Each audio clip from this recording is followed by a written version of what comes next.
وزیر اعظم اور field marshal کا سیلاب سے متاثرہ اضلاع کا دورہ، متاثرین کو مدد کی یقین دہانی۔ بونیر وزیر اعظم شہباز شریف اور فیلڈ مارشل عاصم منیر سیلاب سے متاثرہ علاقوں کے دورے پر پہنچ گئے۔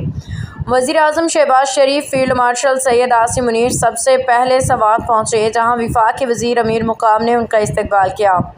وفاقی وزراء طلعت تارڑ، امیر مقام و احسن اقبال بھی وزیر اعظم کے ہمراہ تھے۔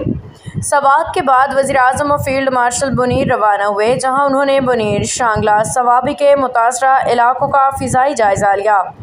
دورے کے دوران وزیر اعظم شہباز شریف، فیلڈ مارشل سید عاصم منیر کو ریسکیو امدادی کارروائیوں پر تفصیلی بریفنگ دی گئی۔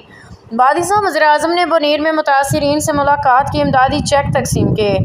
اس موقع پہ وزیر اعظم نے سیلاب متاثرین سے اظہار یکجہتی کیا اور مشکل کی اس گھڑی میں بھرپور مدد و تعاون کی یقین دہانی کرائی۔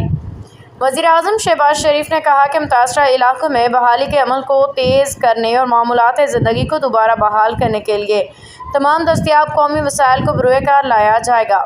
تجاوزات، لکڑی مافیا اور خاص طور پر آبی گزرگاہوں میں ہونے والی غیر قانونی کان کنی اور کرشنگ انسانی جانوں کے ضیاع اور نقصانات کا بڑا سبب بنتی ہے۔